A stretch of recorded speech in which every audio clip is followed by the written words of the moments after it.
चीरती रूढ़ियों की छाती, बिजली बन तमसा को ढाती, मैं आती हूँ कंधे पर चढ़ मृत्युंजय अभय कुमारों में, मैं आती हूँ धर कोटि चरण यो के अनंत हुंकारों में। जड़ गतानुगतिका हिला हिला, अंधानुकरण पर बनी शिला, मैं आती कसक करा हलिए, मैं मरती हूँ बेदारों में। लहरों से डरकर नौका पार नहीं होती, कोशिश करने वालों की कभी हार नहीं होती। इन पंक्तियों को सार्थक करने वाले राष्ट्रकवि पंडित सोहनलाल द्विवेदी, जिन्हें हिंदी भाषा का सशक्त हस्ताक्षर कहा जाता है, उनकी पुण्यतिथि पर हम उन्हें श्रद्धा सुमन अर्पित कर रहे हैं। पंडित सोहनलाल द्विवेदी का नाम राष्ट्रीय नवजागरण के प्रेरणा स्रोत कवियों में लिया जाता है। आजादी के आंदोलन में सोहनलाल द्विवेदी की ओजपूर्ण कविताओं ने युवाओं को अंग्रेजी हुकूमत के खिलाफ एकजुट किया था। महात्मा गांधी के संघर्ष को उनकी कविताओं ने आवाज दी थी। 1969 में भारत सरकार ने उनके योगदान को देखते हुए उन्हें पद्मश्री से सम्मानित किया। आइए जानते हैं उनकी रचनाओं और उनके जीवन के संघर्ष के बारे में। ये वो दौर था जब पूरा हिंदुस्तान अंग्रेजी हुकूमत की बेड़ियों को तोड़ फेंकने के लिए मचल रहा था। महात्मा गांधी भारतीय स्वतंत्रता संग्राम के अहिंसात्मक आंदोलन का सफल और कुशल नेतृत्व कर रहे थे। आवश्यकता थी कि कोई ऐसा भी हो जो गांधी जी के व्यक्तित्व और कृतित्व को रेखांकित कर सके। पंडित सोहनलाल द्विवेदी ने गांधी जी के स्वाधीनता संघर्ष को वंदनीय और अभिनंदनीय बताया। उनकी रचना भैरवी में संग्रहित युगावतार गांधी की ये पंक्तियां इसे अभिव्यक्त कर रही थीं। चल पड़े जिधर दो डगमग, चल पड़े कोटि पग उसी ओर, पड़ गई जिधर भी एक दृष्टि, गड़ गए कोटि हर उसी ओर। हे कोटि चरण, हे कोटि बाहु, हे कोटि रूप, हे कोटि नाम, तुम एक मूर्ति प्रतिमूर्ति कोटि, हे कोटि मूर्ति तुझको प्रणाम। प्रसिद्ध कवि डॉक्टर हरिवंश राय बच्चन ने एक बार लिखा था, जहां तक मेरी स्मृति है, जिस कवि को राष्ट्रकवि के नाम से सर्वप्रथम अभिहित किया गया वो सोहनलाल द्विवेदी थे। गांधी जी पर केंद्रित उनका गीत युगावतार या उनकी चर्चित कृति भैरवी की पंक्ति, वंदना के इन स्वरों में एक स्वर मेरा मिला लो, हो जहां बलिशीष अगणित एक सिर मेरा मिला लो, स्वतंत्रता संग्राम सेनानियों का सबसे अधिक प्रेरणा गीत था। आजादी की लड़ाई में युवाओं के रगों में जोश भरना और उन्हें ये भरोसा दिलाना भी आवश्यक था कि उनकी ही दम पर भारत माता को दासत्व से मुक्त किया जा सकता है। तो ये काम भी पंडित सोहनलाल द्विवेदी की कलम ने बखूबी किया। उन्होंने युवाओं को संबोधित करते हुए लिखा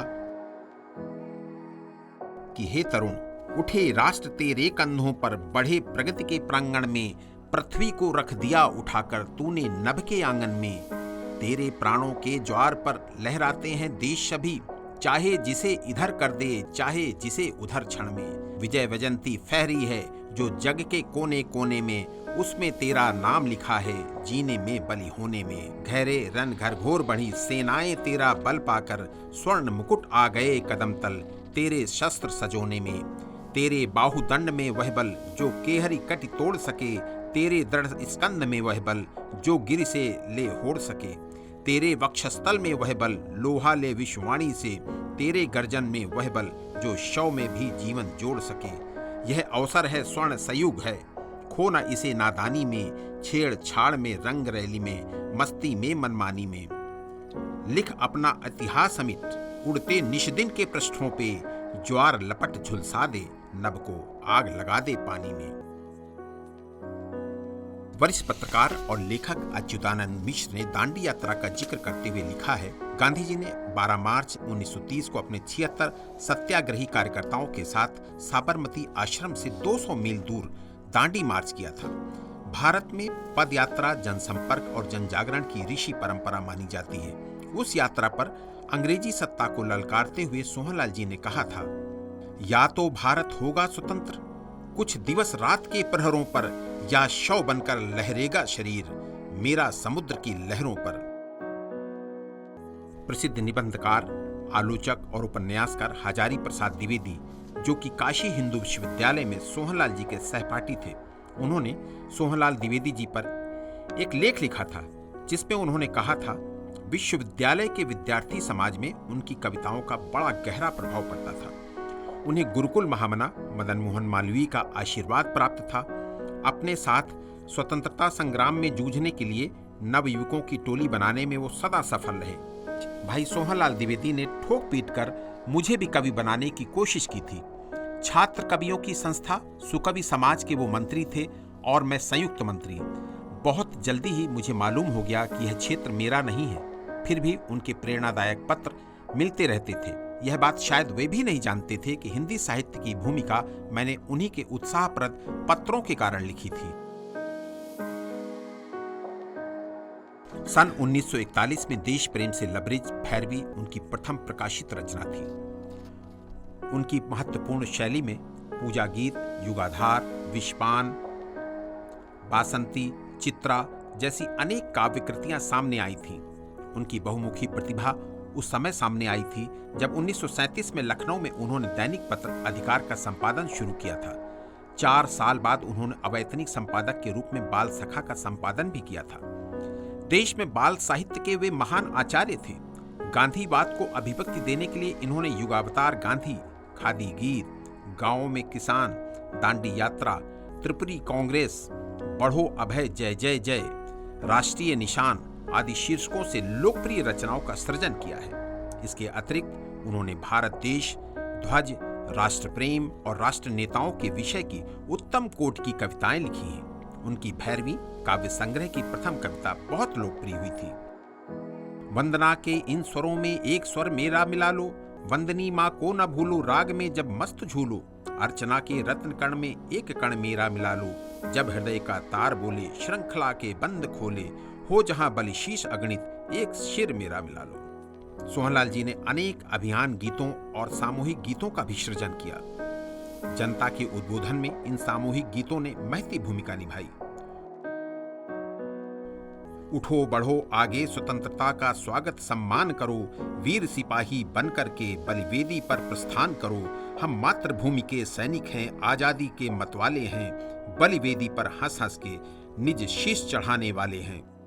22 फरवरी सन 1906 को उत्तर प्रदेश के फतेहपुर जिले के बिंदकी कस्बे में जन्मे राष्ट्रकवि सोहनलाल द्विवेदी के हिंदी काव्य और जीवन का सफर 5 मार्च 1988 को ही अंत हो गया। लेकिन मरणोपरांत सोहनलाल द्विवेदी पहले ऐसे कवि रचयिता बन गए जिनके शब्दों ने आजाद भारत के लिए हो रही क्रांति की ज्वाला में घी का काम किया और कलम भी हथियार बन सकता है, ये उदाहरण सबके समक्ष प्रस्तुत किया। चीरती रूढ़ियों की छाती, बिजली बन तमसा को ढाती, मैं आती हूँ कंधे पर चढ़, मृत्युंजय अभय कुमारों में, मैं आती हूँ धर कोटि चरण, यो के अनंत हुंकारों में। जड़ गतानुगतिका हिला हिला, अंधानुकरण पर बनी शिला, मैं आती कसक करा हलिए, मैं मरती हूँ बेदारों में। राष्ट्रकवि पद्मश्री पंडित सोहनलाल द्विवेदी का जन्म 22 फरवरी 1906 को हुआ और 5 मार्च 1988 को उनकी आत्मा ब्रह्मलीन हो गई। उनका पूरा जीवन भारत की राष्ट्रीय चेतना को जगाने के लिए समर्पित रहा। उनकी रचनाओं की प्रासंगिकता खत्म नहीं हुई है। आज भी नई पीढ़ी देश प्रेम से लबरेज इस कवि के गीतों का पाठ कर रही है। लहरों से डर कर नौका पार नहीं होती, कोशिश करने वालों की कभी हार नहीं होती। नन्ही चींटी जब दाना लेकर चलती है, चढ़ती दीवारों पर गिरती 100 बार फिसलती है। मन का विश्वास रगों में साहस भर देता है, चढ़कर गिरना गिरकर चढ़ना ना अखरता है। आखिर उसकी मेहनत बेकार नहीं होती, कोशिश करने वालों की कभी हार नहीं होती। पंडित सोहनलाल द्विवेदी की रचना का पाठ करती हुई ये है आकांक्षा द्विवेदी। आकांक्षा राष्ट्र कवि की पौत्री हैं और अपने दादा की परंपरा को आगे बढ़ा रही हैं। पेशे से कवि और लेखिका आकांक्षा की कई किताबें प्रकाशित हो चुकी हैं और वो मानती हैं कि जो कुछ भी वो कर पा रही हैं उनके दादा के गुणों का समावेश होने के कारण ही हो पा रहा है। आ चुकी हैं भारत की बेटी 2020 में आई, जिसका promotion Ashutosh Rana superstar film मतलब इंडस्ट्री के उन्होंने किया है। दूसरी आई है जीवन मधुबन बन जाने दो, जिसका प्रमोशन मेरे मित्र हैं IAS से के चेतन कुमार मीना केरल कैडर से, उन्होंने उसका प्रमोशन किया है। और तीसरी किताब आने वाली है अक्षर अक्षर नाम तुम्हारा। क्या आपने बाबा जी से सीखा? हाँ, उन्हीं के घर में रहे हैं तो स्वाभाविक है, नैसर्गिक है कि उनका अंश कुछ हम में आया है। और इसके लिए हम भी लिखते हैं, कविताएं लिखते हैं, कभी सम्मेलनों में जाते हैं, हिंदी साहित्य संस्थान जैसी कि संस्थाओं में जाते हैं, तो उन्हीं की परंपरा को आगे बढ़ा रहे हैं। वो ऐसा तो नहीं, लेकिन फिर भी थोड़ा बहुत तो लिख ही लेते हैं। 100 से ज्यादा किताबों के लेखक और प्रसिद्ध हास्य कवि पद्मश्री सुनील जोगी ने भी राष्ट्र कवि पंडित सोहनलाल द्विवेदी की पुण्यतिथि पर अपना श्रद्धा सुमन अर्पित किया है। नमस्कार, मैं हूं डॉक्टर सुनील जोगी। राष्ट्रीय स्वतंत्रता आंदोलन युग में कवियों का योगदान नकारा नहीं जा सकता। कवियों ने बहुत बड़े काम किए। स्वतंत्रता दिलाने में उनकी रचनाओं ने जनमानस में प्राण फूंकने का काम किया। ऐसे ही एक महान कवि थे, अमर कवि थे पंडित सोहनलाल द्विवेदी जी, जिनकी कविताओं ने जन जन को झकझोरा। उनकी कविताओं का मूल स्वर था, राष्ट्रवाद था। वो गांधीवाद से प्रभावित थे और उन्होंने देश को जगाने के लिए पूरे प्राण से काम किया। स्वतंत्रता आंदोलन की वो एक कवि नायक के रूप में हम उन्हें कह सकते हैं। भारत सरकार ने उन्हें 1969 में पद्मश्री से सम्मानित किया। गांधी जी से वो बहुत प्रभावित थे और गांधी जी पर बहुत सारी रचनाएं उन्होंने लिखी। मैं समझता हूं कि पंडित सोहनलाल द्विवेदी जी को आज राष्ट्र को याद करना चाहिए, उनके योगदान को याद करना चाहिए, क्योंकि ऐसे कवि जिन्होंने समाज को कुछ दिया है, राष्ट्र को, देश को स्वतंत्रता दिलाने में अपना योगदान दिया है, उनको हमें हमेशा याद रखना है, नई पीढ़ी तक उनको पहुंचाना है, उनकी रचनाओं को नई पीढ़ी तक पहुंचाना है। और उनकी एक कविता मुझे बहुत पसंद है, जिसकी एक पंक्ति मैं कहता हूं कि सबकी नई पीढ़ी, आने वाली युवा पीढ़ी को बहुत प्रेरणा देने का काम कर सकती है। वो पंक्ति है, कोशिश करने वालों की हार नहीं होती। तो आइए सोहनलाल द्विवेदी जी की पुण्यतिथि पर मैं उन्हें नमन करता हूं, उनका वंदन करता हूं, उनकी स्मृतियों को सत सत प्रणाम करता हूं। नमस्कार, जय हिंद। प्रसिद्ध कवि और पत्रकार चेतन आनंद राष्ट्र कवि पंडित सोहनलाल द्विवेदी के बड़े प्रशंसकों में से एक हैं। महाकवि की पुण्यतिथि पर उन्होंने भी उनकी रचनाएं पढ़कर अपनी भावभीनी श्रद्धांजलि अर्पित की है। ऊर्जा और चेतना की रचनाओं के रचयिता पद्मश्री राष्ट्र कवि श्री सोहनलाल द्विवेदी जी की पुण्यतिथि पर मैं उन्हें शत शत प्रणाम करता हूँ। उन्हीं की एक कविता मुझे याद आती है जो मुझे बहुत प्रेरित भी करती है।